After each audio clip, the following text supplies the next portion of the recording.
그렇습니다. 잠언 27장입니다. 잠언 27장 3절부터 12절까지인데요. 3절에서 5절까지만 3절에서 6절까지만 우리 한 목소리로 읽겠습니다. 돌은 무겁고 모래도 가볍지 아니하거니와 미련한 자의 분노는 이 돌보다 무거우니라. 부는 잔인하고 노는 창수 같거니와 투기 앞에 누가 서리요. 면책은 숨은 사랑보다 나으니라. 친구의 아픈 책망은 충직으로 말미암는 것이나 원수의 잦은 입맞춤은 거짓에서 난 것이니라. 아멘. 분노 또는 질투 이런 내용들이 많이 나옵니다. 3절에 보시면 돌은 무겁고 모래도 가볍지 아니하거니와. 여러분 돌 무겁죠? 모래도 상당히 무겁습니다. 돌과 모래가 무거운 거 누구든 압니다. 그런데 왜 이야기를 합니까? 돌은 무겁고 모래도 가볍지 아니하거니와 미련한 자의 분노는 이 둘보다도 무겁다. 그러니까 미련한 자가 분노하면 돌보다도 무거운 모래보다도 더 무겁다는 거죠. 자, 그런데 이 분노보다 또 더 무거운 게 있어요. 4절 보시면 부는 잔인하고 노는 창수 같거니와. 이 분노를 또 설명하는 거죠. 부는 잔인하고 노는 창수 같거니와 투기 앞에서야 누가 서리요. 그러니까 투기는 분노보다 더하다는 말을 하고 있는 겁니다. 그러니까 지금 분노, 미련한 자의 분노 또는 어리석은 자의 분노 이런 것들이 돌과 모래보다 무겁대요. 그러면 성경에서 특히 잠언서에서 미련하고 어리석은 자는 누가 미련하고 어리석은 사람입니까? 여호와를 경외하지 않는 자잖아요.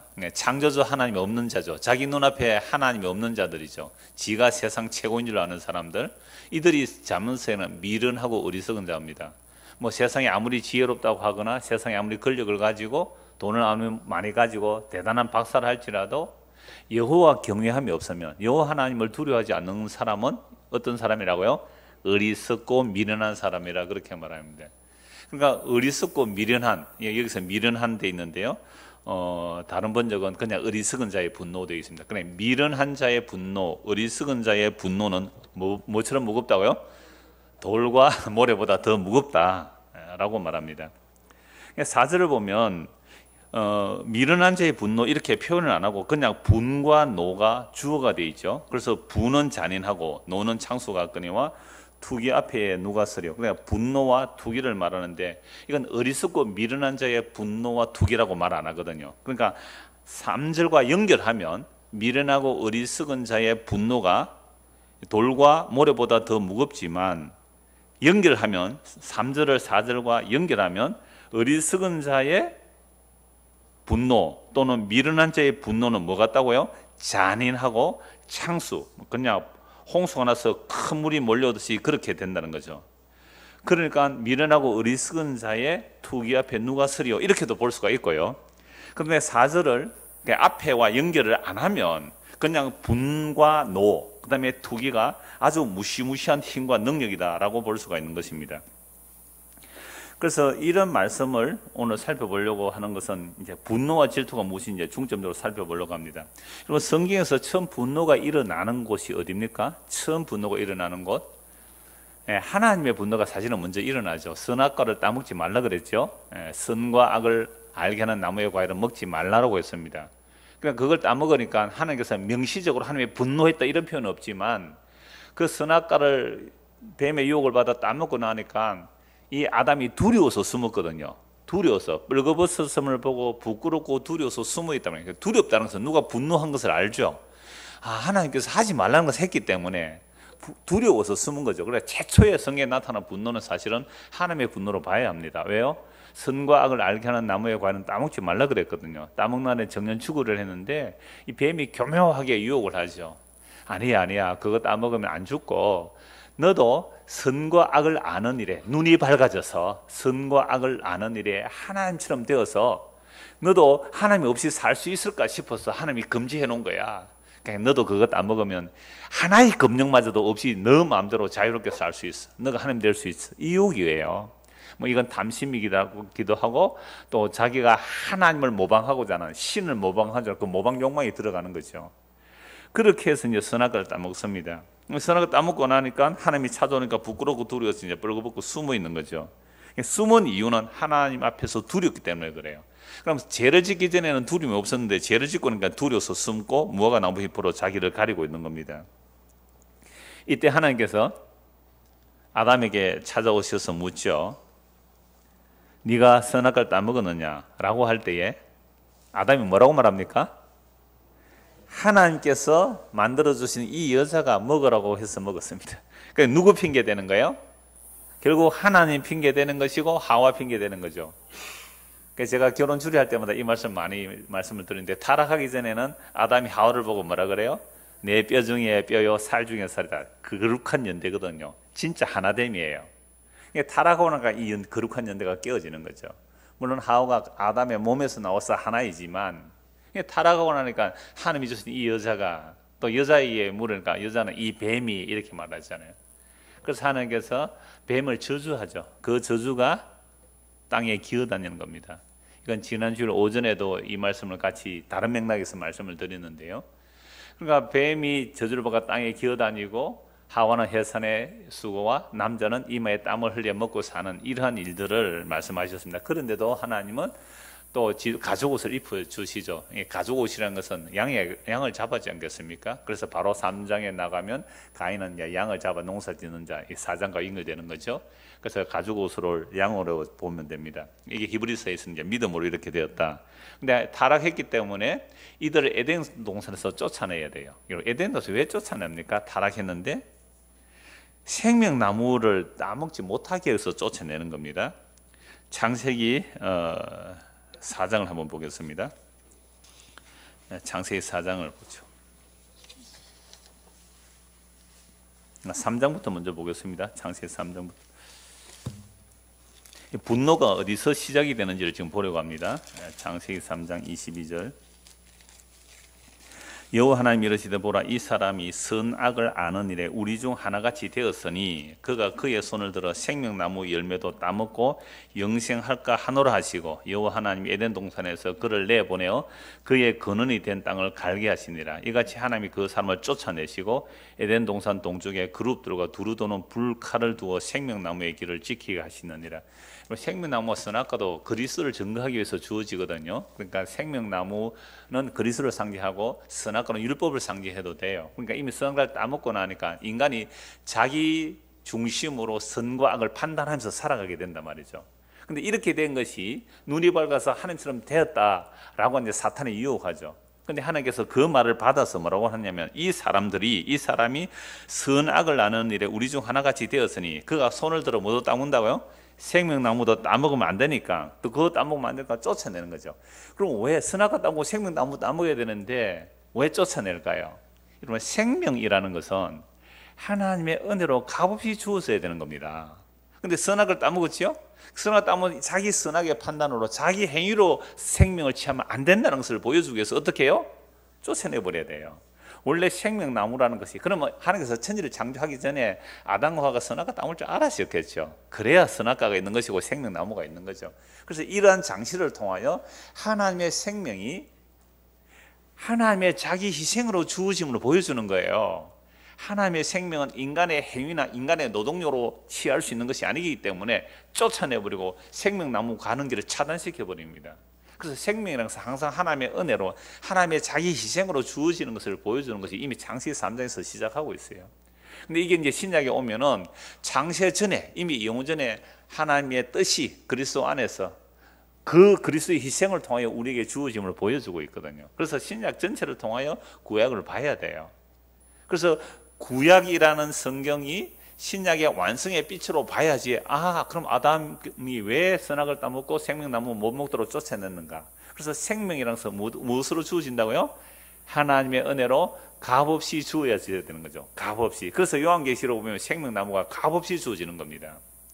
값없이 받지 않는 자는 그게 못 참서 못하는 거죠. 자, 이러한 것들을 보여주기 위해서 일단 쫓아내버립니다. 에덴 동산에서 쫓겨나서 낳은 자식이 누구예요? 가인과 아벨이죠. 근데 가인이 이 경기도 모임 가서 이 말씀 좀 나눴는데요. 자, 아담과 하와가 4장입니다. 창세기 4장 1절. 아담과 하와가 동침하여 하와가 임신하여 가인을 낳고 이르되 내가 여호와로 말미암아 득남하였다. 여호와로 말미암아 득남했다. 이 말은 왜 이 말을 했을까요? 이러니까 그 경기도 모임에 그 목사님들 몇 분 오시는데 젊은 목사님들이 몇 분 오세요. 딱 그 얘기를 하는 거죠. 창세기 3장 15절을 딱 얘기하는 거죠. 15절 보십시오. 내가 너로 여자와 원수가 되게 하고 네 후손도 여자의 후손과 원수가 되게 하리니 여자의 후손은 네 머리를 상하게 할 것이요 너는 그의 발꿈치를 상하게 할 것이라. 그러니까 아담과 하와 결혼해서 아이를 낳았는데 아들이자 말이죠. 여자의 후손이잖아요. 그럼 여자의 후손이 뭐 하면 돼요? 뱀의 머리를 상하게 할 것이다. 그래서 이 아들은 하나님께로부터 왔다. 하나님께로 나왔다. 메시아다 이 말이잖아요. 그런데 가인이 아니라는 거죠. 가인에 의해서 살해당한 아벨. 예, 가인의 이름은 하나님으로 득남하였다라는 뜻이지만 아벨의 이름의 뜻은 여러분 뭐 히브리어 찾아보고 하시면 나오겠지만 허무하다, 안개다, 없다 이런 뜻이에요. 그럼 오히려 아벨이 가인에서 죽임을 당하고 아벨의 계통으로 그리스도가 오시거든요. 그리스도의 피. 그래서 예수님께서 지난 주일 오전에 할 때에 기도와 간구할 때 첫 호소가 뭐였어요? 아벨의 피의 호소였잖아요. 그런 것처럼 예수님께서 이 땅에 피 흘렸고 바벨론에서 의로운 자의 피를 흘렸기 때문에 이 세상이 멸망한다는 말씀을 드렸잖아요. 그래서 에덴 동산에서 쫓겨난 자가 가인을 얻었는데 하나님께로부터 난 아들이다. 그래서 여자의 후손이 뱀의 물에 상해할 것이 했는데 하나님은 아니야. 네가 생각하는 그 생각 아니라는 거죠. 여러분 타락한 이후에 우리 인간들은요. 내 생각이 옳다고 생각해요 항상. 그죠? 그런데 이것은 하나님이 기뻐할 거야 라고 그렇게 살아왔죠 우리가 그동안. 근데 하나님은 아니야. 이건 하나님께로부터 받은 거야. 이건 하나님의 영광이야. 이건 하나님의 뜻을 이룰 거야. 아니야. 그래서 아벨을 통하여 하나님의 뜻을 이루시는 거죠. 자, 그래서 하나님께서 아벨의 제사를 받아주시고 가인의 제사를 안 받아주시죠. 그러니까 아벨은 양으로 드렸고 가인은 땅의 소산으로 드렸습니다. 이때는 그 제물을 구별해서 땅의 것이라서 안 받고 아벨은 양이라서 받았다 그런 의미가 아니에요. 물론 히브리서에서는 믿음으로 양의 첫 새끼와 그 기름을 구별해 들었다고 신약이 해석하지만 구약에서는 아직 그런 구별 안 했거든요. 곡식도 하나님께서 받으시는 제물이 돼요. 율법에서도. 그런데 왜 아벨을 받아주시느냐? 가장 중요한 의미는 제가 한 20년 전에 처음 창시할 때 그 가장 한 포인트는 그거라겠어요. 하나님의 일반적인 선택. 그러니까 이미 에덴 동산에서 쫓겨났기 때문에 죄인이에요. 죄인의 것을 하나님이 받으시지 않습니다. 아니 죄인의 것을 왜 받으시겠어요? 그걸 성경에서는 나병 환자라 그래요. 나병 환자는 뭔가 손만 닿으면 부정하게 되거든요. 나병 환자의 것을 어떻게 하나님께서 받아주시겠어요? 죄인의 것을 어떻게 받아주시겠죠? 그런데 하나님께서 아벨 것을 받아주셨다는 것은 하나님 일방적으로 선택하시고 용납해 주신 거거든요. 그게 구원이라 그래요. 그러니까 하나님께서 우리를 용납해 주시는 거죠. 하나님께서 받아주시는 겁니다. 이게 그리스도 안에서 그리스도의 희생으로 우리를 받아주시는 거지. 우리가 예수님 제쳐두고 독단적으로 하나님께 드릴 수도 없고 하나님께 나갈 수도 없습니다. 그리스도의 희생 안에서만 들어가고 받아 고치고 용납되는 거죠. 그래서 하나님은 예수님만 당겨요. 그러니까 예수 안에 있어야 들어가는 것이지 하나님 나라에 예수 제쳐두고 갈 수 있는 나라가 아니라 이 말입니다. 이게 이미 창세부터 다 나오는 거죠. 자, 그래서 하나님께서 아벨을 선택하니까 가인이 어떻게 돼요? 분노하는 겁니다. 그래서 5절 보십시오. 4절, 창세기 4장 4절. 아벨은 자기도 양의 첫 새끼고 그 기름으로 드렸더니 여호와께서 아벨과 그의 제물은 받으셨으나 가인과 그의 제물은 받지 아니하신지라. 가인이 몹시 분하여 안색이 변하니. 아니 왜 내 거는 안 받아주고 동생 거는 받아주냐 이 말 아닙니까? 안색이 변하여. 그러면 형제 간에 부모가 차별하면 형제 간에 화가 납니까 안 납니까? 납니까? 한 형제인데도요? 아 그렇구나. 안 그래요? 우리가 다 그렇잖아. 똑같은 형제가 있는데 아버지가 큰아들 것만 받아주고 막 작은 아들 거 안 받아주면 작은 아들 삐지잖아요. 누구나가 그럴 거예요. 그래서 하나님께서 아벨을 받아주시고 가인을 안 받아주면 가인이 몹시 분하여 안색이 변합니다. 이런 몹시 분하여 안색이 변했다. 왜 이런 반응이 일어나죠? 왜 이런 반응이 일어납니까? 선악을 아는 일에 하나님같이 되어버렸잖아요. 그러니까 하나님만이 선악을 판단해요. 그래서 하나님께서 선하다면 선한 거예요. 하나님이 악하다면 악한 거야. 그래서 그 일을 누가 한다고요? 내가 하는 거죠. 그러니까 하나님이 중심이 아닌 내가 중심이 돼서 요러면 선이다, 요러면 악하다. 그래서 선악과 따먹은 모든 인간들은요, 어떤 상황에서도 선악과 따먹은 티를 내게 돼 있습니다. 어떤 상황에서도 선악과 따먹은 티를 내게 돼 있다니까요. 항상 내 중심으로 선악을 판단하고 삽니다. 하나님조차 내 마음에 들면 좋은 하나님이고 내 마음에 안 들면 나쁜 하나님으로 본다니까요. 그러니까 이러한 선악의 타락, 선악을 따먹은 타락 이후의 인간의 모습을 적나라하게 벌써 창세기 4장에 보여줘요. 왜 내 거는 안 받아주고 아벨 거는 받아줍니까? 안색이 변하여 결국 어떻게 하죠? 아벨을 돌로 깨어가지고 돌로 쳐 죽여버립니다. 그래서 그 피가 땅에서 호수하고 있죠. 여러분, 이 가인이 누구예요? 이 가인이 누굽니까? 우리예요, 우리. 자꾸 자기를 아벨 편에 넣지 마세요. 우리는 아벨이 아니고 우리는 가인이에요. 당장 실험 한번 해보세요. 오늘 저녁에 가서 실험 한번 해보세요. 당장 우리는 안색이 딱 변하게 되어 있습니다. 분노가 일어나요. 그래서 동생을 죽였습니다. 가인의 이런 모습이 타락한 인간의 미련하고 어리석은 분노입니다. 자, 그런데 모든 인간이 다 이러한 미련하고 어리석은 분노에 사로잡혀 살아가는데 인간은 몰라요. 인정을 안 해요. 왜 인정을 안 할까요? 이미 선악을 따먹는데 자기는 모르고 있잖아요. 나는 안 따먹었다는 거죠. 그래서 자신이 언제나 옳다고 여기기에 우리는요, 돌과 모래보다 더 무거운 것이 미련한 자의 분노입니다. 이런 미련한 자가 질투를 하면 분노의 잔인과 진노가 홍수처럼 밀려오는 것보다 더 하게 됩니다. 그러면 이런 인간들이 가득하게 사는 세상은 늘 뭐가 일어나고 있어요? 분노와 질투가 가득한 세상이에요. 여러분, 성경의 창세기 3장 4장만 가지고 해석해서 세상을 보면 이 세상이 왜 이렇게 요란하고 분노가 일어나고 날마다 사건 사고가 터지는지 이유를 알 수가 있어요. 지금 최대 이슈가 뭐예요? 러시아 월드컵입니까? 저는 한국 그 축구하는 시간에 열심히 성경 공부하고 있어서 보지도 못했어요. 그 다음날 차 타고 오는데 막 기사들이요, 전주의 기사들이 시식대면서 말이죠, 골도 한 골 못 넣고 막 화를 막 내고 있더라고요. 여러분, 스포츠는 뭐 당당하다고 정정당당하게 한다고 스포츠라 그러잖아요. 그런데 여러분 한번 보세요. 심판 안 볼 때 어떻게 합니까? 반칙 다 합니다. 그러니까 심판 모르게 반칙하는 것이 기술이에요. 그게 무슨 정정당당함이 있습니까? 일본 골 한 골 먹고 나니까 완전히 안에 들어갔는데 지가 잡아내고 골 안 들어갔다고 심판에 대드는 거 보셨어요? 물론 2대1로 이겼습니다만 우리보다 훨씬 잘해요, 축구를. 분명히 골키퍼가 선 밖에서 잡아서 땡겨내놓고는 골 안 넘어갔다고. 이걸 딱 볼 때 우리는 뭘 생각하면 돼요? 아, 저게 선악과 따먹은 정세구나. 우리가 일본 골키퍼 같으면 그렇게 했을까요, 안 했을까요?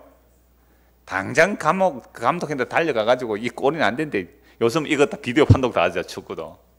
한참 안에 있습니다.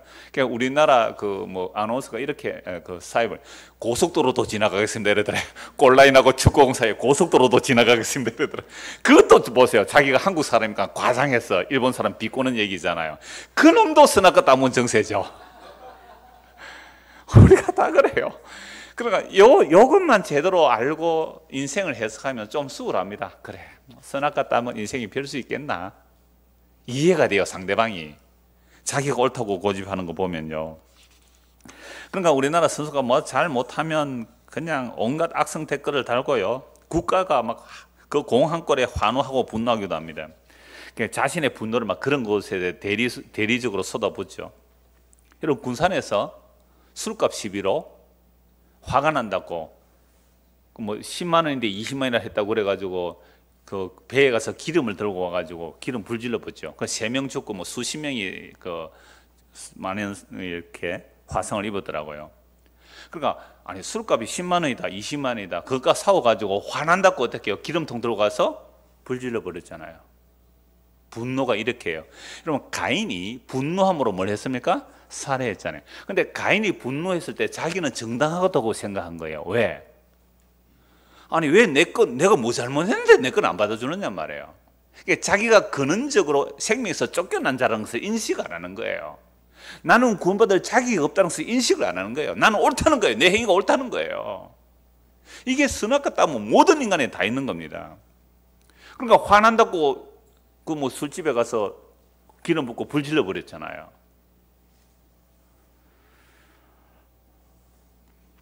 또 어떤 재벌 부인이 요즘 계속 나오더라고요. 하여튼 온갖 욕을 입에 달고 살아요. 그래서 고발을 당하니까 분노 조절 장애라는 진단서를 넣고 또 그 사람하고 합의가 막 억대 돈을 주고 입 막아가지고 취소해서 이렇게 했는데 또 포토라인에 써요. 이런 포토라인에 쓸 때에 분노 조절 장애가 있으면 어떻게 해야 됩니까? 카메라 다들 엎어야 돼. 그때는 굉장히 조심하대요. 이게 분노 조절 장애 됩니까? 안 됩니까? 분노 조절 할 수 있습니까? 없습니까? 너무 잘 하는 거예요. 그리고 재벌들 모여 있을 때는 굉장히 고상하고 우아하게 하더라고요. 자, 그러면 이런 사람들 왜 그럴까요? 사람 취급 안 하는 거예요. 사람 취급 안 하는 거예요. 지가 뭔가 태어날 때부터 다른 신분을 알고 있는 거죠. 그러니까 이러한 분노들이 나타날 때 자기는 옳다고 정당하다고 하기 때문에 항상 분노를 표출합니다. 그래서 다시 오늘 본문 보십시오. 27장 3절. 돌은 무겁고 모래도 가볍지 아니하거니와 미련한 자의 분노는 이 둘보다 무겁습니다. 미련하고 어리석은 자의 분노는요, 돌과 모래보다 더 무겁다는 거죠. 그래서 연결하면 부는 잔인하고 노는 창소 같거니와 투기 앞에 누가 서래요. 앞에 거와 연결하면 이 분노, 이 투기라는 것은 너무너무 무서운 거란 말이죠. 이제 5절 봅시다.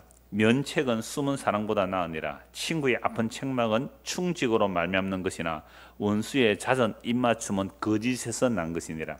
그러면 어떤 사람이 분노하고 있잖아요. 분노했을 때에 너가 지금 분노하는 것은 너의 죄야라고 말해줄 수 있는 것, 이게 뭐예요? 면책이거든요. 그러니까 면책이라는 얼굴 면자예요. 얼굴 앞에서 대놓고 책망을 하는 거예요.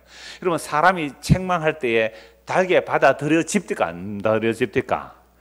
이거요, 힘들어요. 그래서 딱 내가 발음만 하면 안색이 딱 달라지거든요. 가인이 그랬잖아요.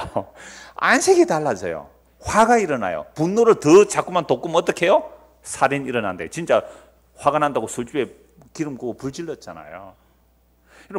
그러니까 분노가, 사람들은 지난주에 어제도 그랬지만 자크 엘릴의 책에 보면 인간은요, 자기가 다 피해자라고 여기고 살아요. 이 산업사회 속에서 나는 피해자라는 거예요. 나는 왜 흙수저로 태어났느냐, 이 사회 구조가 잘못되어 먹은 거다 해서 이 세상 어떻게 해요? 확 다 뒤집어 엎어버리고 싶다. 불 질러버리고 싶다. 마음으로. 그런데 여러분들 용기가 없어서 불을 못 질렀죠. 옛날에 상습 방화범들이 있어요. 그 사람들 잡고 오면 자기는 피해자라는 거예요. 이런 분노가 차곡차곡 쌓여 있었기 때문에 가서 좋은 차 있으면 못으로 끌어버리고, 그죠? 가면 차 사이드 미러 발로 차버리고요. 이런 거 동영상 모아놓은 거 보면 나오더라고요. 그런 것도. 왜 그래요? 나는 억울해. 나는 억울해. 내가 뭘 그렇게 짜다라 잘못했다고. 이 서울 사람 잘 못 알아듣는 방언입니다만은, 내가 뭘 그렇게 크게 잘못했다고 나만 이렇게 희생하고 나만 이렇게 고생하고 나만 이렇게 욕을 얻어먹느냐고. 그 분노가 폭발하면요, 정말 어마어마한 사건도 일으키는 거죠. 옛날에 대구 지하철 불 누가 냈어요? 아세요? 왜 냈어요? 그것도 아마 분노로 그랬을 거예요. 뭐 정신장애가 있느니 뭐라 하지만 분노가 쌓여서 그럴 거란 말이에요. 이런 분노를 표출하면 정말 자기가 정당하다는 거예요. 분노를 할 때 자기는 정당하다. 그러니까 이런 사람들 보고 당신 죄로 인하여 그렇게 화내는 것이니까 화내면 안 돼요. 회개하시오 라고 하면 어떻게 한다고요? 정말 죽여버립니다. 그러니까 그 앞에서 면책할 수가 없어서 어떻게 해요? 그저 당신의 분노 옳습니다 해서 같이 그 사람 분노에 편들어주면 어떻게 해요? 그 사람이 기분 좋아하잖아요. 그래서 편들어줘요. 분명히 틀려도, 여러분 진짜 틀린 말 하는데도 그 앞에서 면책해 볼 수 있습니까? 당신 틀린 거요. 말 됩니까 이게? 사람이 체면이지 어떻게 얼굴에 대놓고 말할 수 있나, 그죠? 한번 보십시오. 5절. 그러니까 분노하고 있는 그들에게 면책, 정말 얼굴 앞에 대놓고 책망하는 것은 뭐보다 나아요? 숨은 사랑보다 낫다고요. 몰래 하는 사랑보다, 숨겨진 사랑보다, 덮어져야 그거보다 낫다는 거죠. 친구의 아픈 책망은 충직으로 말미암는 것이나 원수의 잦은 입맞춤은 거짓을 난 거리라. 그러니까 어떤 사람이 막 분노할 때에 당신이 선악같다고 하면 쟤 때문에 이런 거예요 라고 책망을 하게 되면 그 사람이 받아들이면 지혜자예요. 근데 안 받아들이고 분노하지요? 그게 미련하고 어리석은 자의 분노예요. 그래서 돌보다 모래보다 무거운 거예요. 나는 피해자라는 거죠. 나는 피해자다.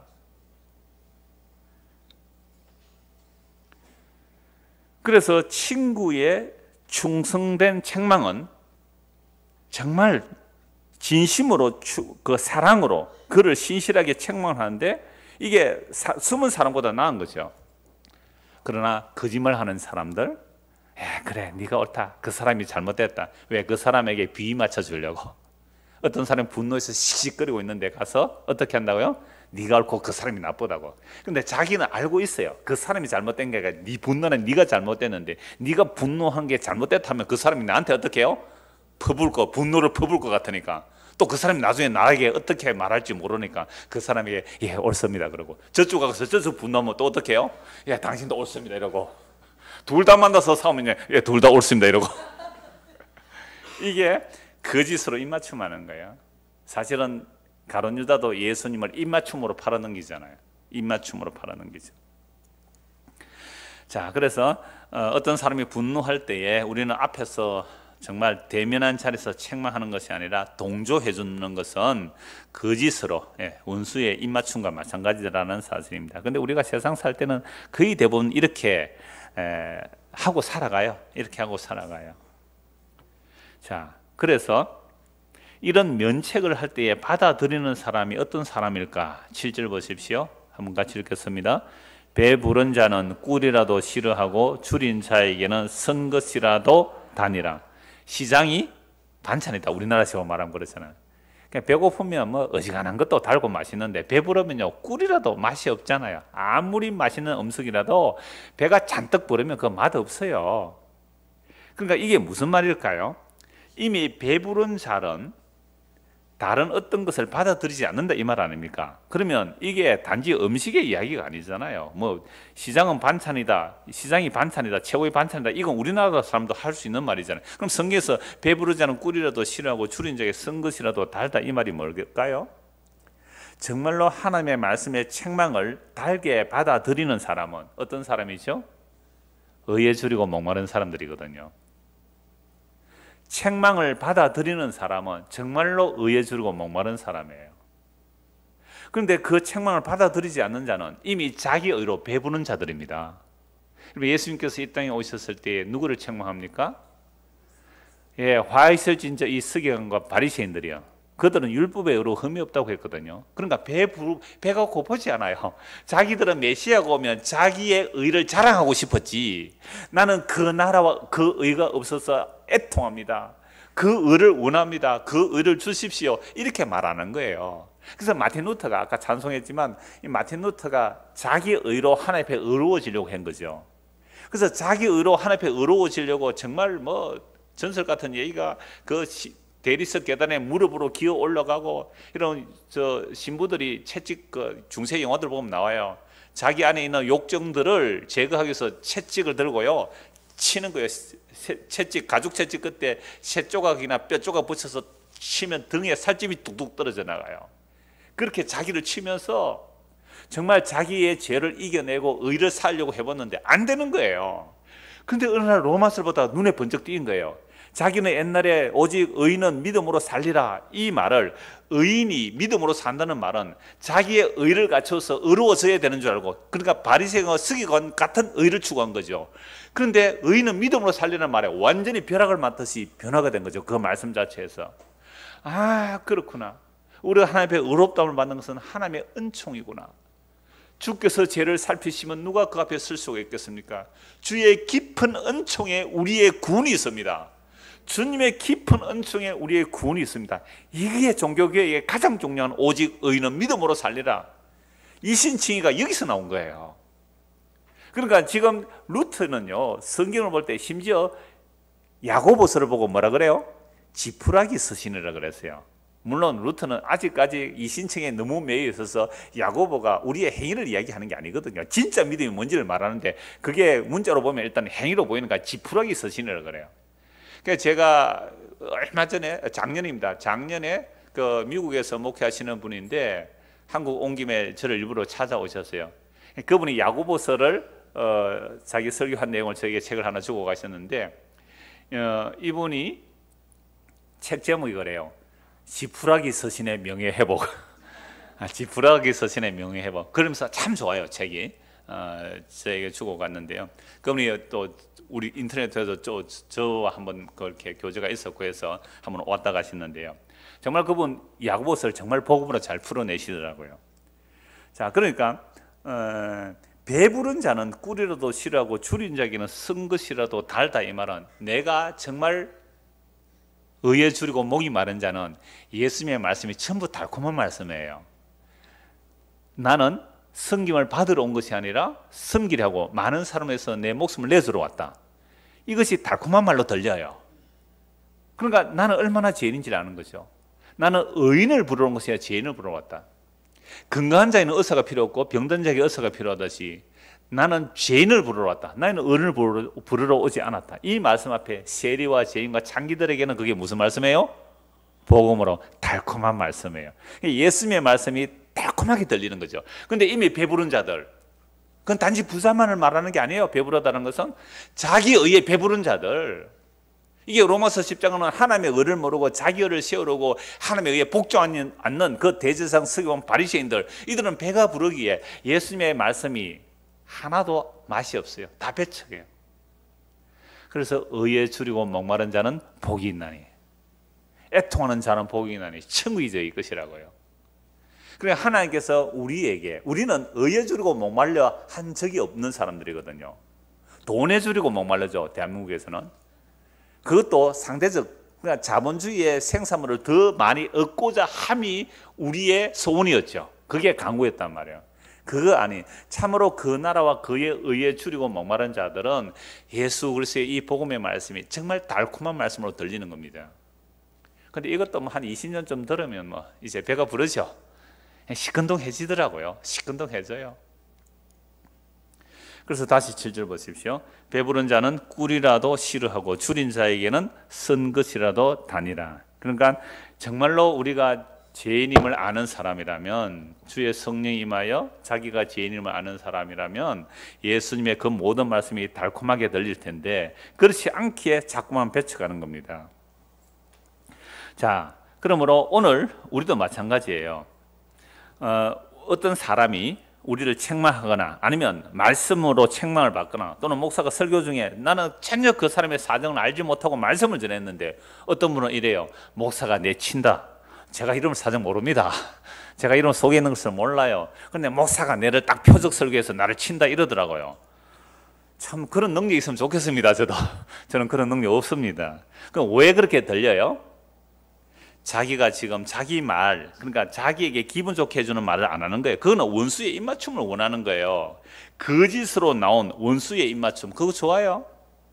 그러니까 오늘 이 시대가 주님 말씀, 주님께서 사도를 통해 말씀하셨어요. 때가 이르니 사람들은 귀가 가려져서 자기에게 좋은 말, 자기에게 달콤한 말 해줄 거짓 선생을 많이 둔다 그랬어요. 왜? 책망 싫어하죠. 저도 마찬가지거든요.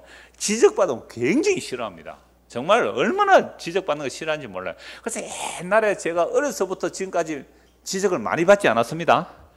몇 개 착하게 살았거든요. 몇 개 받은 그 지적들이 아직도 제 마음에 트라우마로 있어요. 지금도 마찬가지예요. 이런 인생들이 주님 앞에 주여 내가 참으로 전적인 죄인입니다. 인간으로 가능할까요?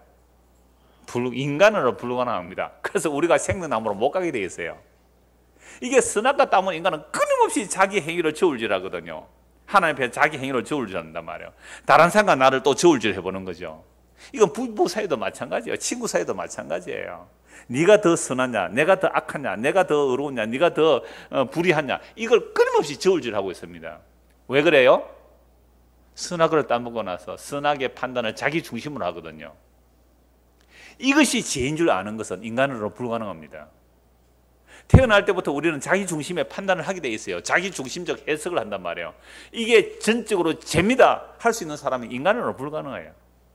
복음은 이걸 죄라고 하거든요. 복음은 이걸 죄라고 해요. 네 중심의 세상 판단은 그게 죄야 라고 책망을 해요.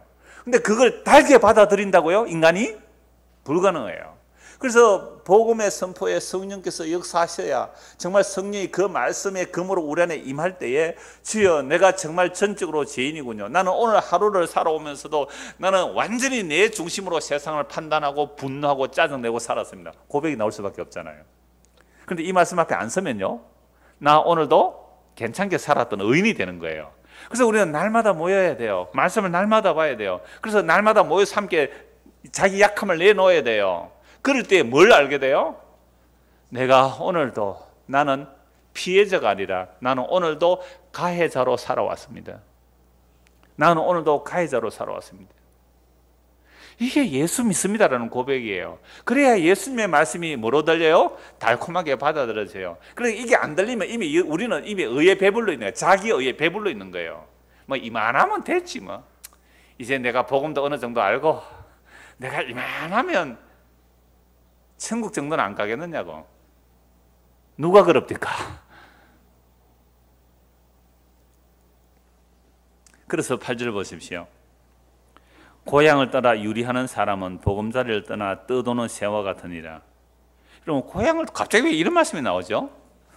고향을 떠나 고향을 잃어버리고 떠돌아다니는 사람은 보금자리를 떠나 떠도는 새와 같아. 둥지를 잃어버린 새와 같이 갈 바가 없죠. 자, 이걸 앞뒤로 연결해 보면 이런 거예요. 책망할 사람이 없는 사람, 근면해 줄 사람이 없는 사람, 면책해 줄 사람이 없는 사람, 이런 사람이. 옛날에 마을은 공동체거든요. 그래서 온 동네가 한 사람, 아이들을 같이 길러요. 어른들이 막 뭐라 하죠. 옆에 집 아저씨, 야 이놈아, 어때 젊은 놈이 벌써 담배 피고 다녀, 이러고 막 뭐라 한단 말이에요. 그렇게 동네에서 같이 키워요. 근데 그 동네에서 쫓겨나서 외국 바깥으로 나가면요, 책망해 줄 사람이 없어요. 그리고 우리나라 사회 문화가 왜 이렇게 뭐 아이들 엉망으로 자라는가 하면 급격한 도시화에 있어요. 급격한 도시화. 사회학자들이 다 얘기하는 거죠. 그러니까 고향을 잃어버리고 떠돌이 다니면 누구와 면책해 줄 사람 누가 있어요? 면책해 줄 사람이 없는 거예요. 그죠? 고아를 허클베리 필입니까? 고아 맞지요? 네, 지 혼자 마음대로 뛰놀고 다니는데 애들은 막 부러워요. 걔가. 왜? 잔소리가 없으니까. 지 마음대로 놀아도 없으니까. 지 마음대로 놀아도 돼. 그런데 저녁에 밥 먹으러 오라 할 때는 어떻게 해요? 외롭잖아요. 그래서 지 마음대로 다니면 누가 면책을 안 해준다고요. 면책을. 면책을 받으려면 뭐예요? 같이 모여야 되는 거죠. 구역 모이세요. 왜 구역 안 모여요? 같이 모일 때 모이란 말이에요. 전도에 모일 때 모이세요. 가면 힘드는 일 일어나요. 왜? 누가 또 입 바른 소리 하는 사람 있잖아요. 대놓고 또 면책을 해요. 그럼 어때요? 뭐 받아들여야죠. 뭐 자기가 옳다고 면책하면 받아주고. 그런데 이렇게 안 하려고 혼자 떠돌아다니고 하는 사람이 뭐라고요? 고향을 떠나 유리하는 사람과 같고 보금자리 떠난 새와 같다. 그래서 요즘 가나안 교인이 많다 그러잖아요. 가나안 뭐요? 안 나가. 왜 안 나가요? 물론 복음이 없어서 못 나가겠다 그런 사람들이 많습니다만, 그러면 정말 두세 사람이라 모이라고 말이에요. 여러분 한 두세 사람만 모이면요, 한국 교회에 일어나는 일이 다 일어납니다. 두세 사람 모이도 절대 하나 안 됩니다. 한 대여섯 명 모이도요, 왕따 당하고요, 왕따 시키고요, 또 수군수군 대고요, 하여튼 희한하게 서너 명 모이도 다 일어난다고요. 저 그런 얘기 많이 듣고 있어요 지금. 그러니까 뭐예요? 두세 사람을 더 모이십시오. 안 그러면 뭐라고요? 둥지 떠난 새와 같습니다. 그래서 9절 보십시오. 기름과 향이 사람의 마음을 즐겁게 하나니 친구의 충성된 근거가 이와 같이 아름다우니라. 보세요. 친구의 충성된 근거가 없는 자가 뭐예요? 고향을 떠나버린, 그죠? 어떤 공동체가 없는 유리하는 사람과 같은 거 아니에요? 그래서 친구의 충성된 근거는 기름과 향, 좋은 향수와 같단 말이죠. 마음을 즐겁게 해주는 거죠. 테라피 요즘 뭐 그런 거 하대요? 뭐 좋은 향수를 가지고 기분 좋게 하는 거. 친구의 충성된 근거가 우리 마음을 즐겁게 할 수 있는데, 이게 없는 자들은 둥지 떠난 새와 같은 거죠. 10절. 내 친구와 내 아비의 친구를 버리지 말며 내 환난 날에 형제의 집에 들어가지 말지어다. 가까운 이웃이 먼 형제보다 나으니라. 그러니까 피부치보다도 정말로 가까운 이웃이 나을 수가 있죠. 물론 자문에서는 다른 말씀도 있습니다. 환난의 때를 위해서 형제가 필요하다. 그러나 환난의 때에 형제가 오히려 멀리할 수도 있잖아요.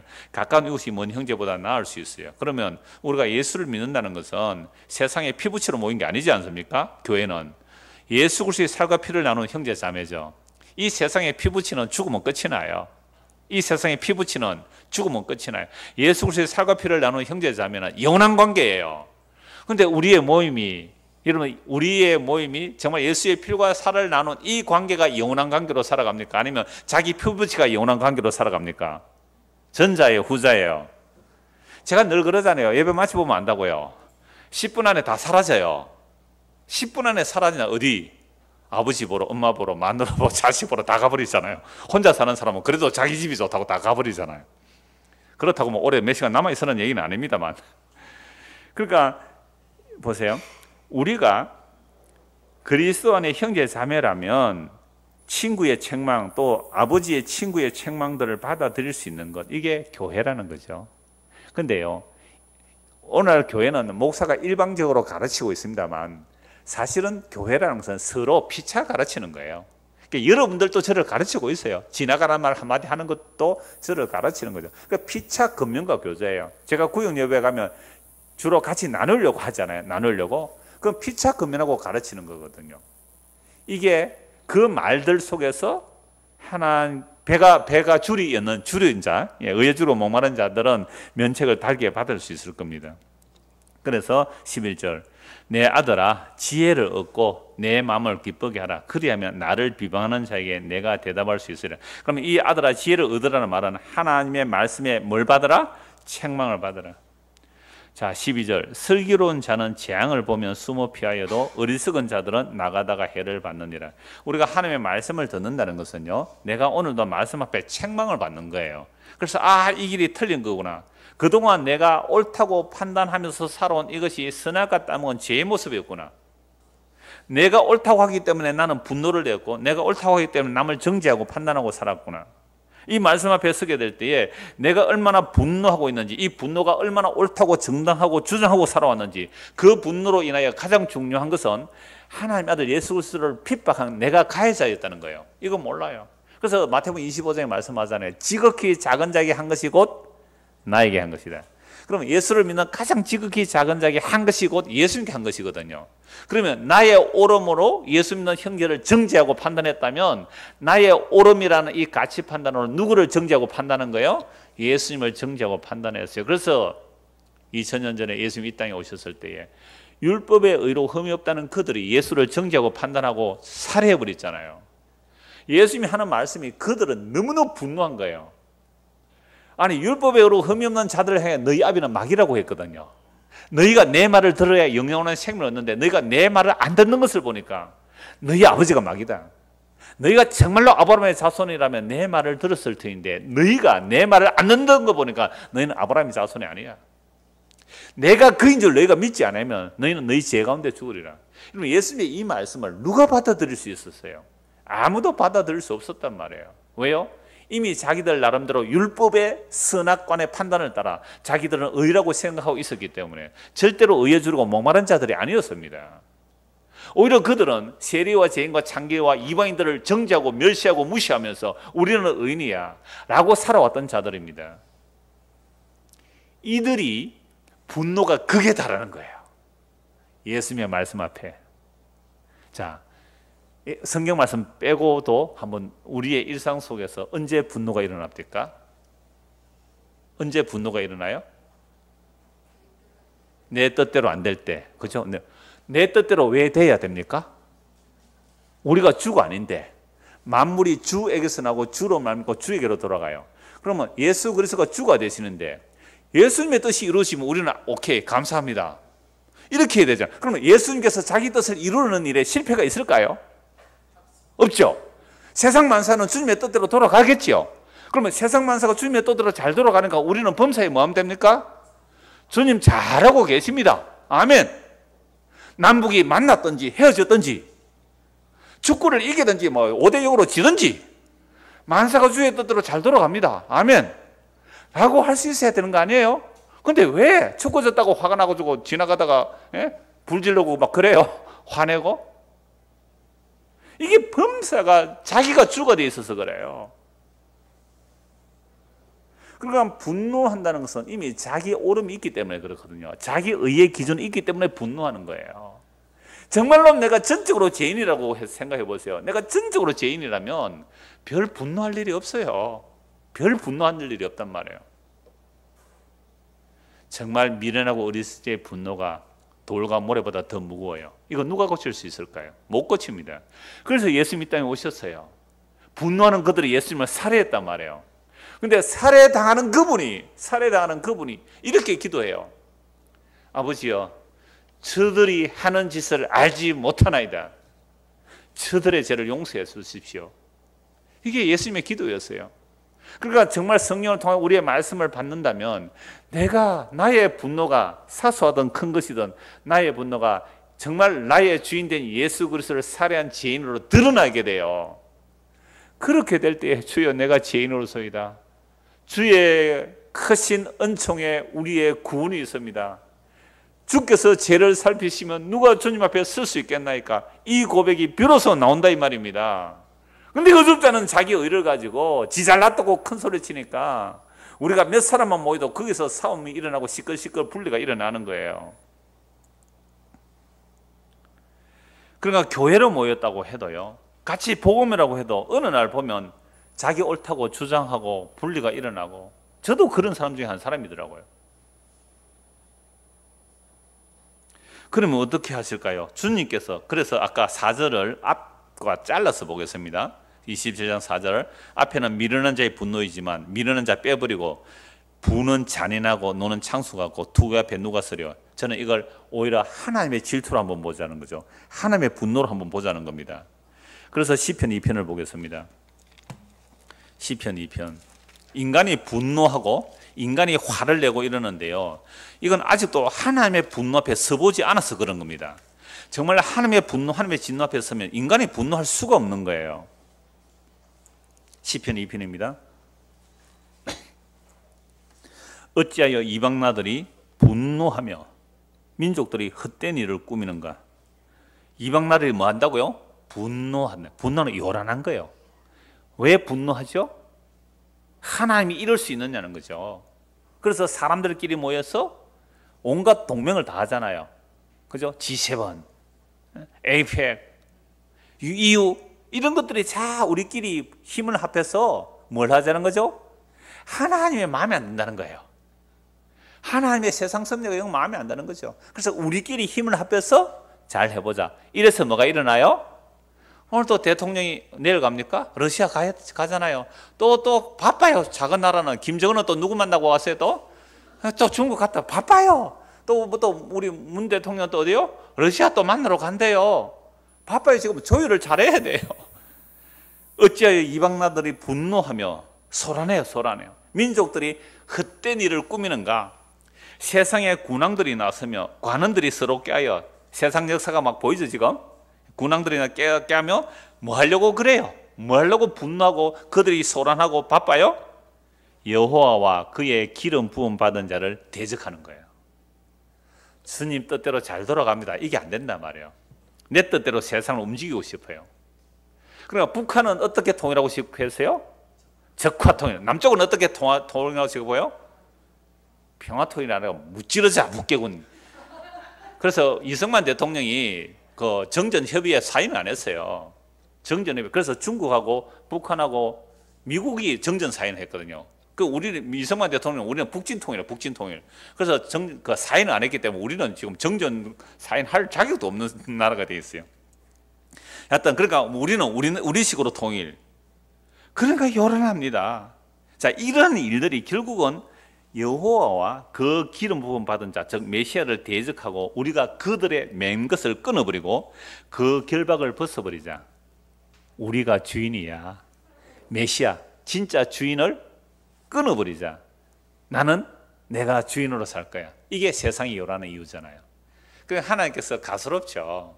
그래서 하늘에 계신 이가 비웃으시면서 그들을 비웃으시면서 5절 보십시오. 그때의 분을 바라며 진노하사 그들을 놀라게 하여 이르시를 내가 나의 왕을 내 거룩한 산 시온에 세웠다.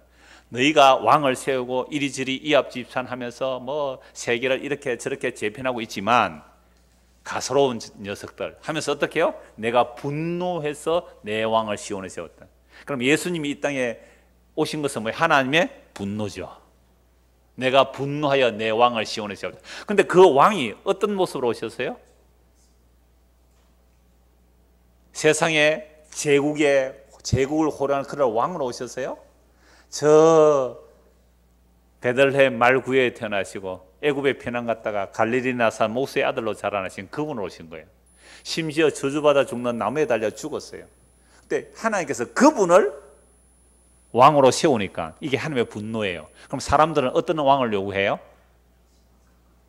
어떤 왕을 요구해? 세상 왕들이 힘 있는 왕을 요구하니까 하나님께서 갈릴리 나사렛 예수를 내 왕으로 세웠다. 이게 하나님의 분노예요. 근데 오늘 우리는 그 낮아지신 예수, 십자가 지신 예수 앞에 무릎을 꿇지 않고 힘 있는 왕을 달라고 하고 있잖아요. 이게 이 세상의 요란한 이유예요. 그래서 하나님 이렇게 말씀하세요. 내가 여호와의 명령을 전하노라.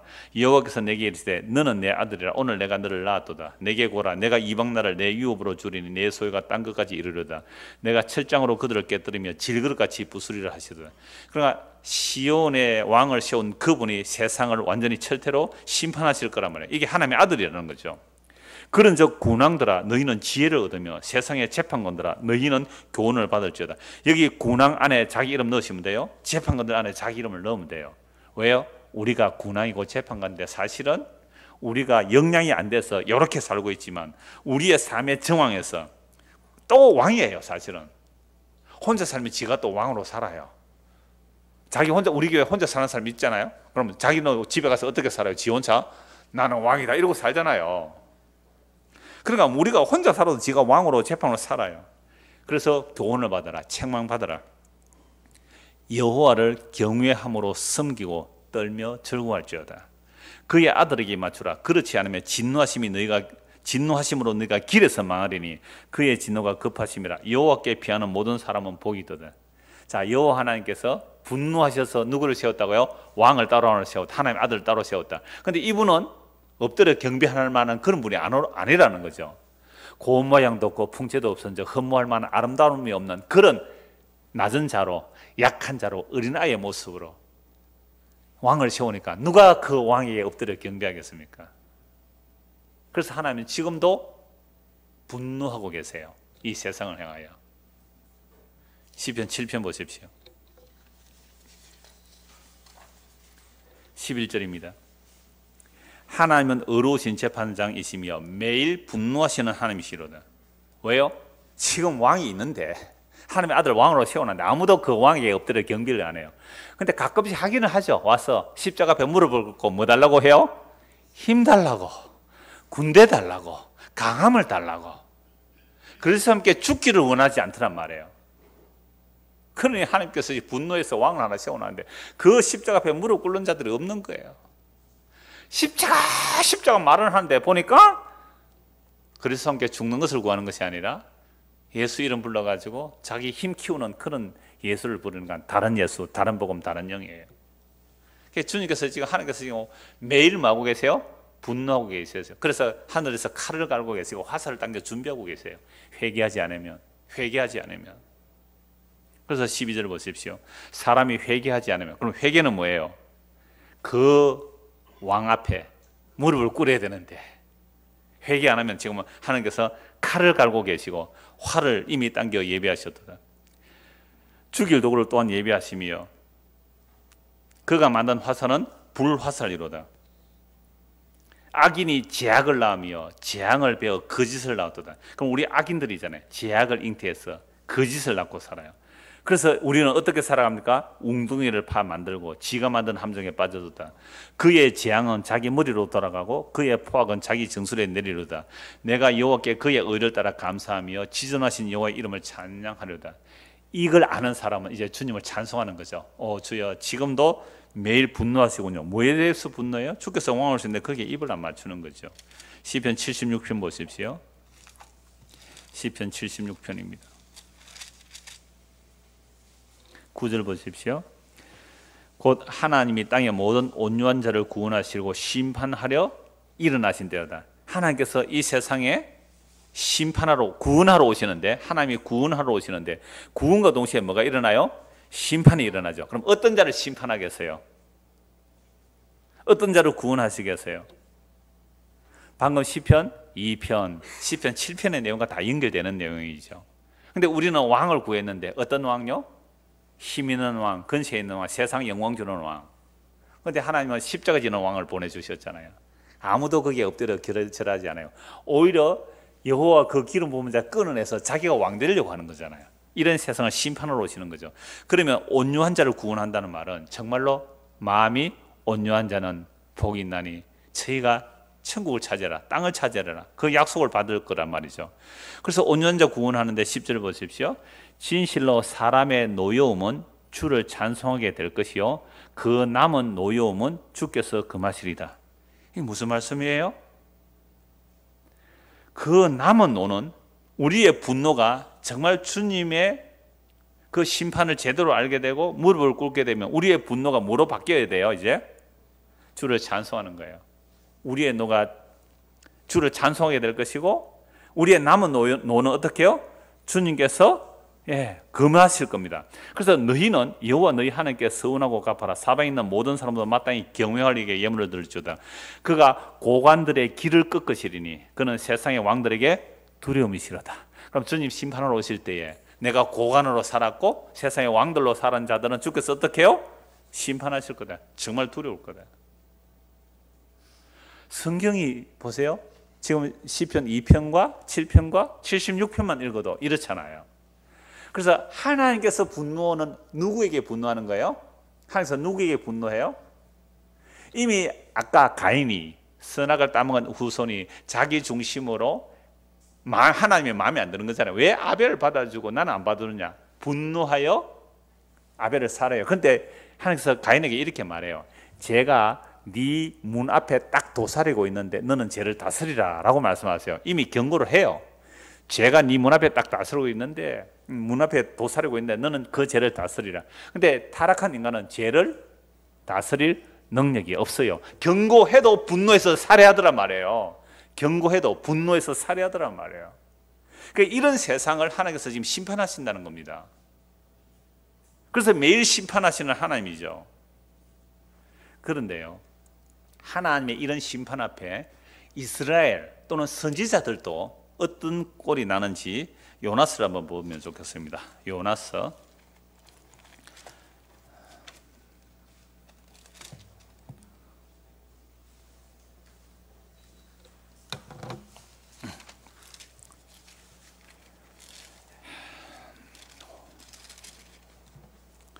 요나서 4장 9절입니다. 참 하나님의 선지자예요. 요나가 잘 아시죠? 자, 니느웨 성에 가서 회개를 전하라. 그런데 니느웨 성에 가기 싫어서 다시스로 도망가요. 그래서 풍랑이 일어나서 선원들이 바다에서 던져버리죠. 물고기 배 속에 있다가 3일 만에 토해내어서 다시 니느웨 성으로 왔는데 니느웨 성에 왜 안 오고 도망갔습니까? 자기가 가서 이 성이 망한다, 40일의 성이 망한다 하면 혹시 그 말을 듣고 회개하면 하나님이 긍휼이 많으셔서 그 성을 용서해 줄까 싶어서 하나님 마음을 아는 거죠. 그래서 도망갔다는 거예요. 왜? 아수르가 얼마나 유다를 괴롭혀요. 이스라엘 얼마나 괴롭혀요. 그러니까 그 나라 홀라당 망했으면 좋겠다 이 말입니다. 그래서 이 니느웨 성에 안 가고 도망가다가 하나님이 잡아와서 할 수 없이 이제 니느웨에서 한나절 정도 해요. 3일 길 되는 거리를 창원시내 다돌로 한 3일 다니면서 고함 질러야 안 되겠습니까? 회개하라, 천국이 가까이 왔다고 고함 질러야 되는데 그냥 이 창원시에 확 망하게 하고 싶어가지고 그냥 한 반나절만 회개하라, 천국이 가까다 사살 말하고 그냥 했으니까 저 뒤산에 올라가서 비엄산에 올라가서 창원시 딱 내려다보고 있는 거예요. 망하는지 안 망하는지. 그런데 막 햇볕이 뜨겁고 가니까 하나님께서 어떻게 해요? 박넝쿨 하나를 딱 자라게 해서 그늘을 딱 만들어 너무 좋아가 기뻐해요. 근데 그 다음날 어떻게 해요? 벌레가 와서 말라보니까 그 박넝쿨 말라보니까 화를 내는 거예요. 자, 그래서 4장 보십시오. 5절. 왜 이 요나가요? 4절 한번 보세요. 4장 1절 보세요. 요나가 매우 싫어하고 성내며. 왜 매우 싫어하고 성냅니까? 3장 10절 보십시오. 하나님이 그들이 행한 것 곧 그 악한 길에서 돌이켜 떠난 것을 보시고 하나님이 뜻을 돌이키사 그들에게 내리라고 말씀하신 재앙을 내리지 않으시느라. 아니 회개해서 재앙 안 내린다고 화가 나가지고 죽겠다 이 말입니다. 여러분들 복음 전하는데 어떤 사람에게 전하고 싶어요? 내 좋아하는 사람에게 전해서 같이 천국 가고 싶죠. 근데 진짜 천천지 원수 저 인간은 막 생각만 해도 막 화가 나는 그런 인간은 전도 안 하고 너는 지옥 가라 그러고 안 싶어요? 아, 요나가 그랬다니까. 요나가 하나님 쓰냐. 요나가 솔직한 마음이에요 이게. 뭐 내숭 떨면서 안 그런 척 하지 말고. 안 그래요? 예, 좋아요. 그럼 요나가 그랬는데 뭐 우리야 뭐 4장 1절 요나가 매우 싫어하고 성내며 회개하고 멸망 안 한 거 보고 회개하는 거예요. 이게 하나님의 선지자의 모습입니다. 여호와께 기도하여 이르되 여호와여 내가 고국에 있을 때 이러하겠다고 말씀하지 아니하였나이까. 그러면 내가 빨리 다시스로 도망하였사오니 주께서는 은혜로우시오 뭐 자비로우시며 노하기를 더디하시며 이내가 크시사 뜻을 돌이켜 재앙을 내리지 아니하시는 하는 줄 내가 알아서 내가 지금 화가 나 죽겠습니다. 세상에 이게 우리 인간의 뭐예요? 선악과 따먹고 난 인간의 자기 분노예요. 하나님 앞에서도 하나님이 은혜롭고 노하시기를 더디하시고 회개하면 용서하시는 그 하나님을 내가 싫어서 죽겠습니다. 지금 벌장 다 봤죠? 이게 인간입니다. 별 다를 인간이 없단 말이에요. 별 다를 인간이. 그러나 여러분들 주변에서 대부분 화내면 막 이해하십시오. 요나보다는 덜 하잖아요. 그래도 요나는 하나님의 선지자인데요. 여호와여 원하건대 이제 내 생명을 거두어 가소서. 사는 것보다 죽는 것이 내게 낫겠습니다. 엘리야도 이랬습니다. 그 거룩한 엘리야도 그랬다면 하나님이 차라리 죽여주이소. 그 아합과 이세벨의 성이 멀쩡한 거 보고요 날 죽여주십시오 이랬다니까요. 여러분 성내는 거 지극히 당연합니다. 여호와께서 이르되 네가 성내는 것이 옳으냐? 아니 하나님께서 긍휼과 자비가 많이 있어서 회개하는 자를 용서해 주시는데 이게 화가 났단 말이에요. 주께서 죄를 살피시면 누가 서리까? 이게 아까 찬송가 내용이 있잖아요. 요나가 성읍에서 나가서 그 성읍 동쪽에 앉아서 거기서 자기를 위하여 초막을 짓고 일단 초막을 하나 지었어요. 초막 지는데 이 초막은 꺾어놓으면 뜨거운 풀에 나무가 빨리 말라버리니까 그늘이 제대로 없잖아요. 짓고 그 섬에 무슨 일이 망하는지 안 망하는지 딱 지켜보고 있는 거죠. 그 그늘 아래 앉았더라. 하나님 여호와께서 박능쿨에 비해서 요나를 가리게 하셨으니 이는 그의 머리를 위해 그늘이 지게 하며 그의 괴로움을 면하게 하려 하심이었더라. 요나가 박능쿨로 말미암아 크게 기뻐하였더니 하나님이 벌레를 예비하사 이튿날 새벽에 그 박능쿨 깔아먹게 하시며 시더니라. 해가 뜰 때에 하나님이 뜨거운 동풍을 예비하셨고 해는 요나의 머리에 쪼이며 요나가 혼미하여 스스로 죽기를 구하이르되 사는 것보다 죽는 것이 내게 낫겠습니다 하니라. 하나님이 요나에 이르되 네가 이 박능쿨로 말미암아 성내는 것이 어찌 옳으냐. 아니 니네 성 회개한다고 화를 바락바락 내서 네가 왜 화내는 게 옳으냐. 죽어도 옳습니다 이러더라고요. 박능쿨 때문에 또 화내는데 니누의 성 안 망하는 것보다 화가 더 나요. 지금 니누의 성이 안 망하는 것보다 화가 더 나요. 왜? 박능쿨은 자기에게 직접적으로 그늘을 줬잖아요. 요거 없어졌다고 화내는 거 보십시오. 박능쿨로 말하는 성내는 것이 어찌 옳으냐 하시니 그가 대답하되 내가 성내어 죽기까지 할지라도 옳습니다. 자, 지금까지 우리가 살아오면서 화낸 거 요나에 비하면 좀 덜하죠? 우리 요나보다 나은 의인들입니다. 지금도 물론 마찬가지죠. 박능쿨 하나가 죽기까지 화내도 좋다라고 한 것은 박능쿨 하나가 나에게 그늘을 준 도움을 준 거거든요. 그런데 정말 저 지구 반대편에 저 아프리카에 오늘도 수많은 아이들이 일본에 수십 명씩 굶어 죽어가고 있는데 그 아이에 대해서 우리는 관심도 없었잖아요. 단지 죽고 졌다고 화는 낼지언정. 이게 우리 인간들이에요. 얼마나 자기 중심적 선악 판단을 가지고 살아갑니까? 하나님 또 이렇게 말씀하세요. 10절 여호와께서 이르시되 네가 수고도 아니하였고 재배도 아니하였고 하룻밤에 났다가 하룻밤에 말라버린 이 박능쿨을 아꼈거든. 하물며 이 큰 성읍 니느웨에는 좌우를 분별하지 못하는 자가 12만여 명이요 가축도 많이 있나니 내가 어찌 아끼지 아니하겠느냐 하시니라. 유구무은 이거늘 끝이에요. 이걸로 요나가 할 말이 없어지는 이게 입을 닫은 거예요. 우리의 분노가 하나님의 긍휼과 자비 앞에서 입을 닫게 되는 것.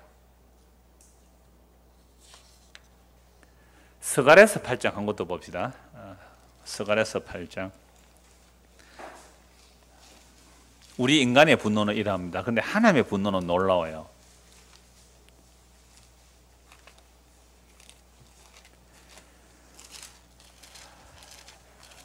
이 스가랴서에서는요 8장만이 아니라 또 1장, 2장에도 이 하나님의 분노에 대해서 굉장히 많이 나옵니다.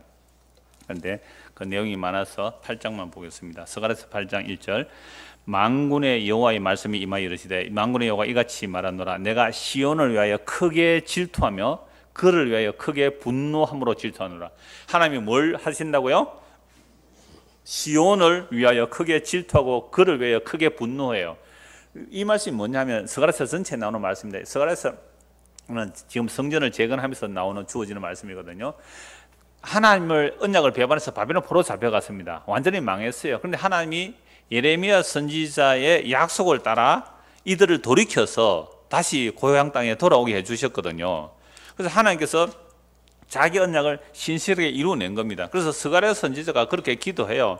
하나님 언제까지 우리를 위해서 분노하고 계시겠습니까? 예레미야에게 70년의 때를 말씀하지 않았습니까? 그러니까 돌이켜 주십시오 라고 했을 때 하나님의 그 분노와 질투로 돌이켜 주신 거예요. 그래서 아까 27장 4절을 제가 자른 이유는 하나님의 분노와 질투는 우리의 구원이 된다는 사실입니다. 우리가 타락한 인간의 우리의 분노와 정말 질투는 세상을 파괴하고 세상을 요란케 하는 것이지만 하나님의 질투와 하나님의 분노는 우리를 회개하게 하고 돌이게 하고 구원하는 질투와 분노예요. 전혀 다른 차원이죠. 그래서 보십시오. 2절 8장 2절 만군의 여호와 이같이 말하노라 내가 시온을 위하여 크게 질투하며 그를 위하여 크게 분노함으로 질투하노라. 여호와가 이같이 말하노라 내가 시온에 돌아와 예루살렘 가운데 거하리니 예루살렘은 진리의 성읍이라 일컫겠고 만군의 여호와의 산은 성산이라 일컫게 되리라. 결국 시온을 뭐 해주겠다고요? 회복시켜 주겠다. 근데 이 시온을 회복시켜 주겠다는 이 약속, 예루살렘을 회복시켜 주겠다는 이 약속을 받고 유대인들이 400년 기다렸어요. 근데 예수님께서 오셔서 뭐예요? 이 성전을 허물어뜨리니까 예수를 죽여버렸어요. 왜요? 나는 건물 성전이 아닌 내가 죽고 살아남으로 너희가 나의 성전 되고 내가 너희 안에 살 거야. 이 말씀을 사람들은 원치 않았어요. 그래서 예수를 배척해 버리는 거죠. 그래서 예수님의 말씀은 사사건건 유대인들에게 뭐가 일어나요? 분노가 일어나요. 어찌하면 죽일고 어찌하면 죽일고 결국 예수를 살해해 버리잖아요. 그런데 놀랍게도 예수님 3일 만에 살아나시고 그리고 다시 사도를 통해 복음이 전도될 때에 내가 나의 분노가 그 분노는 유대인들의 분노는 어떤 분노라고 생각했어요? 나의 의로운 분노가 예수를 죽일 때 뭐라 그래요? 신성모독자다, 참남한 자다, 하나님의 영광을 가리는 이단이다. 이렇게 해서 나의 의가 예수를 살해했는데 나의 분노가 예수를 살해했는데 그게 가인이 아벨을 죽인가 뭐가 다르냐 말이에요. 예수님만 하나님이 받으시는 거죠. 그러니까 너희가 내 말 안 들으면 너희는 너희 죄 가운데 죽으리라. 하나님께서 예수님만 받으신 것을 보고 그들이 분노하여 예수를 살해했어요. 근데 예수께서 죽으시고 3일에 부활하시고 성령을 부어주시자 복음이 선포하죠. 너희가 죽인 예수를 하나님이 살리시고 주와 그리스도가 되게 하셨다는 말씀에 딱 두 가지 반응이 일어나요. 하나는요 회개하는 자, 하나는 돌을 던지는 자, 이를 갈며 돌을 던지는 자. 그래서 복음은 주님 오시는 그날까지 이렇게 전해지는 겁니다. 너희가 죽인, 아니 오늘 우리가 살해한 그 예수를 하나님이 주와 그리스도가 되게 하셨습니다. 어찌할꼬 회개하는 자에 구원이 있을 거예요. 그런데 이 말을 듣고 뭐라? 내가 그동안 주일 성수 11조 대를 이어서 헌신충서 봉사한 이것이 다 죄라고? 이걸 나의 의로 삼아 하나님께 들고 나가려면 하나님이 안 받아주신다고? 화가 나서 그를 배척해 버리는 거죠. 그러나 그 복음의 선포에 주여 맞습니다. 내가 헌신충성 봉사 이렇게 열심히 한 것은 내가 그저 세상에서 복 한번 받아보려고 이렇게 했습니다. 지난주에 김해 구역 갔더니 어떤 그 사람이 그렇게 말씀하시더라고요. 그렇게 헌신충성 봉사한 것이 주를 사랑해서 한 것이 아니라 그저 세상에서 내가 복받고 성공하기 위해서 그렇게 했습니다. 이건 정말 십자가의 원수였습니다. 회개하고 예수님은 그게 구원이잖아요. 그러니까 우리 인간이 선악을 따먹고 난 이후에 끊임없이 자기의 자기 옳음을 가지고 누구를 죽였다고요? 예수를 죽인 거예요. 그래서 마지막 심판 이거 한 거 보고 말씀 마무리하겠습니다. 히브리서 10장입니다. 제가 종종 결론으로 내리는 말씀이 이 말씀인데요. 히브리서 10장 26절입니다. 그러면 하나님께서 아까 시편 2편 7편 다 찾아보았습니다. 하나님께서 왕을 세우셨어요. 그 왕이 세상의 영광의 왕이 아니라 십자가를 지는 왕이거든요. 그러니까 이 예수님의 이름 앞에 무릎을 꿇으면 심판을 받는 겁니다. 히브리서 10장 26절 우리가 진리를 아는 지식을 받은 후 짐짓 죄를 범한 적 다시 속죄하는 제사가 없고 오직 무서운 마음으로 심판을 기다리는 것과 대적하는 자를 태울 맹렬한 불만에 있으라. 복음 배척하면 그건 심판밖에 없다 이 말입니다. 복음 배척하면 심판밖에 없다. 그래서 히브리서 10장 1절부터 보면 짐승의 피가 아니라는 거죠. 예수 그리스도의 그 피, 그 예수님의 피 뿌림을 받았기 때문에 우리가 하나님의 성소에 담대히 나아갈 수 있는 거죠. 그러니까 이 피 뿌림을 받아서 의의 소망을 가지고 있는 사람은 어떻게 하느냐. 23절입니다. 10장 20절. 또 약속하시는 이는 믿으시니 우리가 믿는 도리의 소망을 움직이지 말고 굳게 잡아 서로 돌아보아 사랑과 선행을 격려하며 모이기를 피하는 어떤 사람들에게 습관 같이 하지 말고 오직 권하여 그날이 가까운 볼수록 더욱 권하자. 그러니까 주님 오심이 가까울수록 우리는 더 어떻게 하자고요? 더 모이기를 힘써서 함께 격려하며 주님 오시를 기다리자 이 말이죠. 그런데 진리라는 지식 받은 복음을 받고 짐짓 범하는 것은 복음을 버린다는 거죠. 그런데 복음을 버릴 수 있느냐라는 말로 따질 수는 있습니다. 그러나 우리가 복음을 버린다는 것은 예수를 믿지 않는다는 얘기예요. 27절. 그런 자들은 오직 무서운 마음으로 심판을 기다리는 것과 대적하는 자를 태울 맹렬한 불만이 있으리라. 모세의 법을 폐한 자도 두세 정인으로 말미암아 불쌍히 받지 못하고 죽었거든. 29절 30절 31절 같이 읽읍시다. 하물며 하나님의 아들을 짓밟고 자기를 거룩한 언약의 피를 부정한 것으로 여기고 은혜의 성령을 욕되게 하는 자가 당연히 받을 형벌은 얼마나 더 무겁겠느냐. 너희는 생각하라. 원수 갚는 것이 내게 있으니 내가 갚으리라 하시고 또 다시 주께서 그의 백성을 심판하리라 말씀하신 것을 우리가 아노니 살아계신 하나님의 손에 빠져 들어가는 것이 무서울진저. 마지막 심판의 기준은 확정되었습니다. 예수 그리스도의 십자가예요. 예수 그리스도의 십자가 죽으신 분이 하나님의 아들이세요. 그 아들의 피가 우리를 거룩하게 한 겁니다. 그 하나님의 아들의 피가 우리를 거룩하게 했는데 그 하나님의 아들을 짓밟아버리고 우리를 거룩하게 하는 그 언약의 피를 부정한 것으로 여기고 그것을 증거하는 은혜의 성령을 욕되게 한다면 그게 마지막 심판의 기준입니다. 그래서 하나님은요 어디에 분노하실까요? 자기 아들 그 그리스도의 피를 부정하게 여기고 효과 없는 것으로 여기고 그걸 저는 은혜의 성령을 욕되게 하고 그 아들을 짓밟는 것에 대해서 하나님은 분노하고 계세요. 그러면 우리가 이 말씀 앞에 예수 그리스도 십자가에 무릎을 꿇고 정말 내가 당신을 살해한 가해자인데 당신은 나를 십자가로 용서해 주셨습니다. 그 피로 용서해 주셨습니다. 당신이 나의 주와 그리스도이십니다. 이걸 믿는 자가 구원을 받는 자고 하나님의 심판을 받지 않는 자들입니다. 이 복이 저와 여러분에게 임하기를 소원합니다. 기도하겠습니다. 하나님 아버지, 우리는 하나님의 분노하심을 생각도 안 하고 내가 날마다 분노하며 세상을 심판하고 심지어 하나님도 심판하고 살아가는 죄인들이었습니다.